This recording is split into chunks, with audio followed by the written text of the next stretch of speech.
এই রকম কালারিং পিঠে তৈরি করতে বেশ ভালোই লাগে, খেতেও ভালো লাগে। তো এরকম পিঠে সেদ্ধ পুলি এগুলোকে বলে, সেদ্ধ পুলিগুলো এভাবে রস মানে খেজুরের যে নালি গুড়টা হয় ওটা দিয়ে খেতে কিন্তু খুব ভালো লাগে। আর দেখুন কী সুন্দর নরম তুলতুলে হয়েছে, একদম ভেতরের টাফিংটা দেখুন, একদম খেসাটা কি সুন্দর হয়েছে, খেতেও কিন্তু অপূর্ব হয়।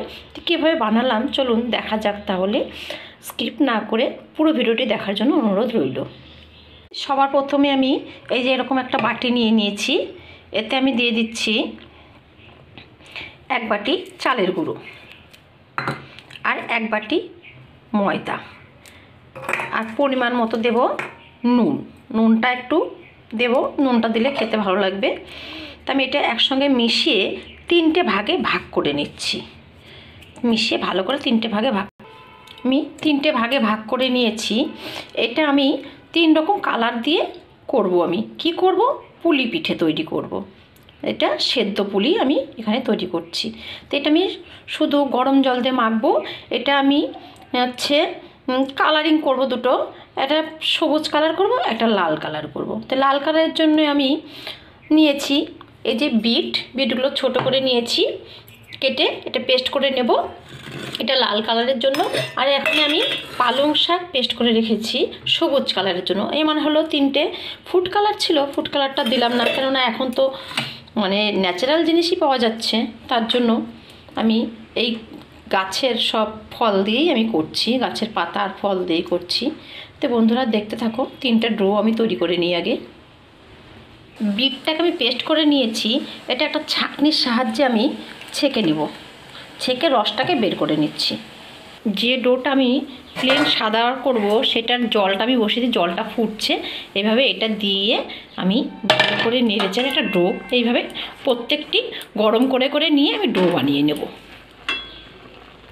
পালং শাকের পেস্টটা আমি এভাবে গরম করে তারপরে এর মধ্যে এই মিশ্রণটা দিয়ে এটাও আমি একটা ডো তৈরি করে নেব। আমার দেখো দুটা ডো আমার রেডি। এটা গরম গরমই মাখতে হবে, নাহলে দলা পাকিয়ে যাবে। তো আমার এটা মাখা হয়ে গেছে, ঢেকে রাখছি। এই একইভাবে আমি বিটেরটাও করে নেব। জল দিয়েছি একটু, ভাবলাম জল কম হবে ওই জন্য রসটা দিয়ে দিচ্ছি, দিয়ে এটাও করে নিচ্ছি। আমার 3টে ডোই একদম রেডি বন্ধুরা। এর মধ্যে আমি খিসা ভরে তারপরে দেখাচ্ছি। এদিকে আমি বাড়িতে দুধ শুকিয়ে ক্ষীর বানিয়ে রেখেছিলাম, তো ক্ষীর দিয়ে আমি যেভাবে পুলির আকারে সবগুলো তৈরি করে নিচ্ছি। সবগুলো আগে হয়ে নিক, তারপরে একবারে দেখাবো।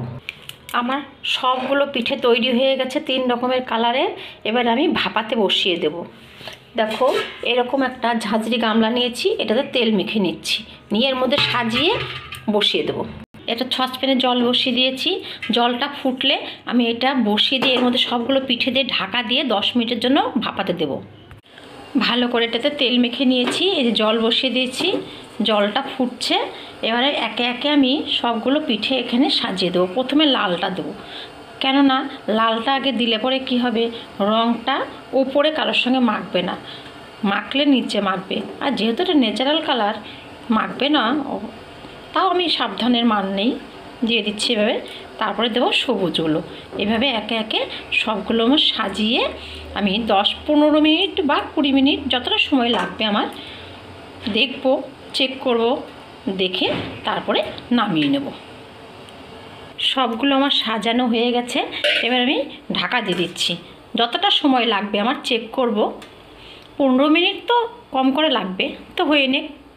প্রায় 20 মিনিটের বেশি হয়ে গেছে। দেখো বন্ধুরা, মাঝখানে আমি একটু স্কিপ করে গেছি, একটু উল্টে পাল্টে দিয়েছিলাম, তো হয়ে গেছে। আমি এখন নামিয়ে নিচ্ছি, আমি প্লেটের মধ্যে ঢেলে নিচ্ছি। সবগুলো ঢেলে নেওয়ার পরে সবাইকে সার্ভ করব।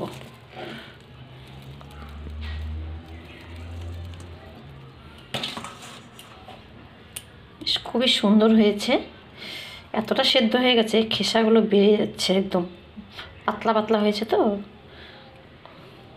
এটার সঙ্গে এই যে নলেন গুড়ের গুড়, এটা দিয়ে ভরিয়ে ভরিয়ে খেলে কিন্তু দারুণ লাগবে। বন্ধুরা ভালো লাগলে লাইক কমেন্ট শেয়ার করো, এটা সাবস্ক্রাইব করে আমার পাশে থেকো। ধন্যবাদ।